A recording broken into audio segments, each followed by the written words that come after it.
Olá, queridos oabeiros e oabeiras de plantão, professora Cíntia Portes, e estamos aqui falando das questões da segunda fase do exame OAB 44, que aconteceu agora, dia 19, domingo, né?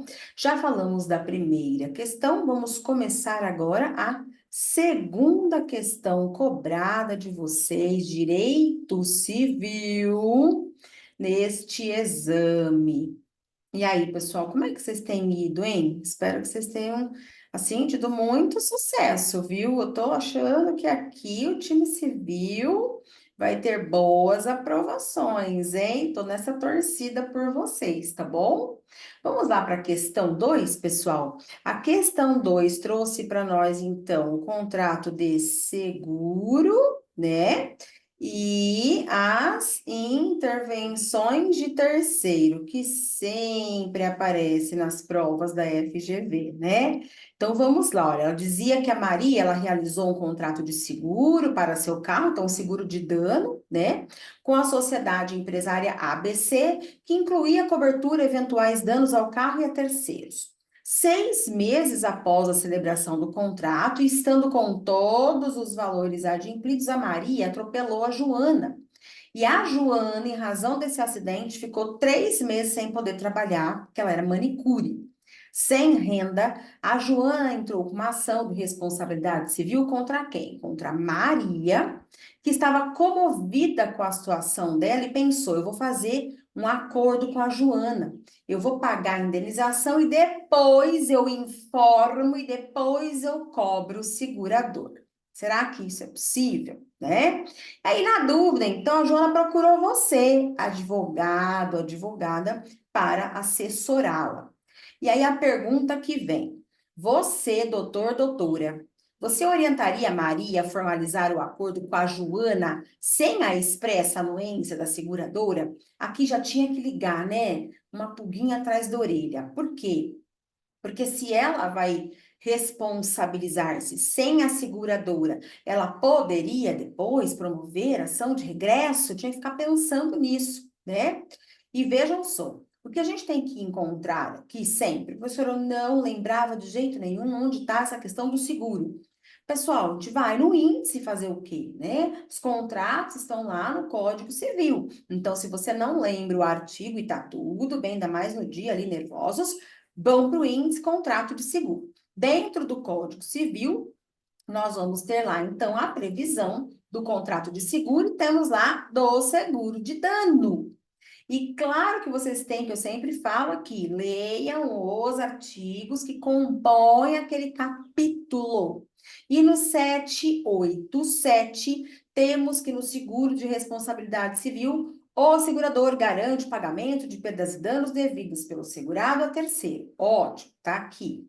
Ora, parágrafo segundo, é defeso ao segurado reconhecer a sua responsabilidade ou confessar a ação, bem como transigir com o terceiro prejudicado ou indenizá-lo diretamente sem anuência expressa. E era isso que a Maria queria te perguntar, doutor, doutora, posso fazer um acordo direto com a Joana, porque eu tô com pena dela? Não.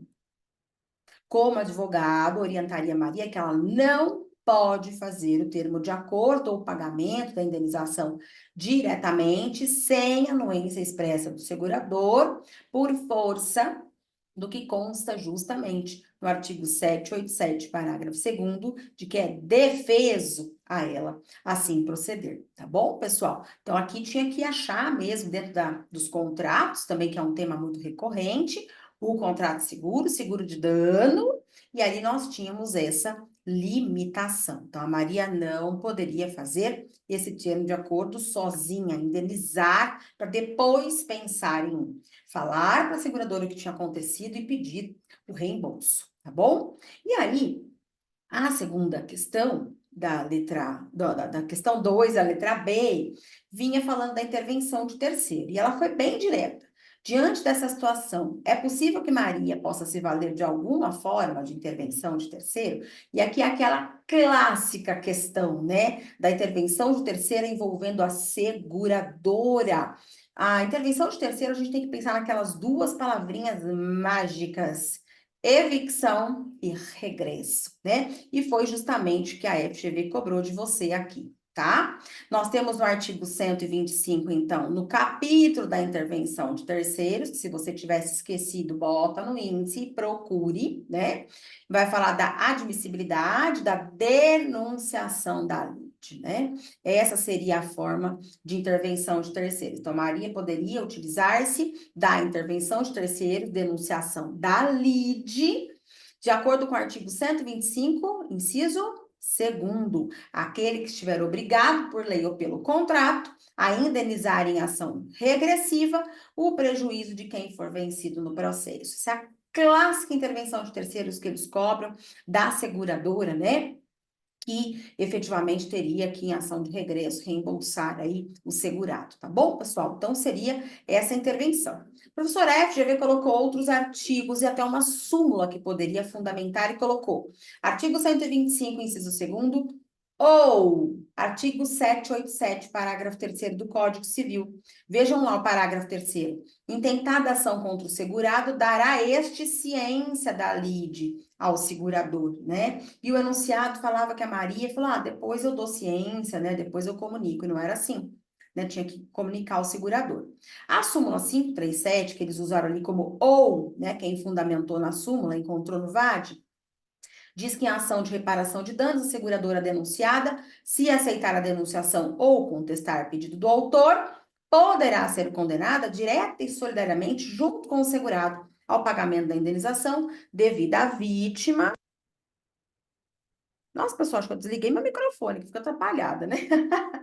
Ai, ai. Poderá ser condenada direta e solidariamente junto com o segurado ao pagamento da indenização devida à vítima nos limites contratados na apólice. Mas eles colocaram assim, ó, artigo 125, segundo, perdão, ou 787, parágrafo 3º, ou súmula 537, né? Ao que eu vi dos meus alunos, né, do nosso bate-papo aí na mentoria, todos usaram aqui o 125, inciso 2º, que era ali a questão específica, né, que pergunta qual intervenção de terceiros era cabível, fomos ali para a regra processual. E aí, pessoal, vocês se identificaram, localizaram essas respostas? Faço votos que sim. A questão 2 também não foi tão complexa, né? Talvez ali ter que encontrar o artigo no Código Civil do seguro, mas aquela história, né? Tô com o VAD seguro, contrato de seguro. Então, eu vou lá em contratos, nem que eu tenha que olhar o índice, isso não é vergonha para ninguém, gente, pelo amor de Deus. Ainda mais a hora que vocês estão ali, né, já nervosos ali com a prova, na pressão, vai no índice, contratos, contrato de seguro, né? E esses contratos estão todos no seu VAD. E aí teria que ler, claro, para encontrar ali esse liame da possibilidade ou não de uma transação, de um acordo, e que é vedado pelo nosso Código Civil, tá bom? Logo voltamos, vamos tratar das questões ainda 3 e 4. Até a próxima.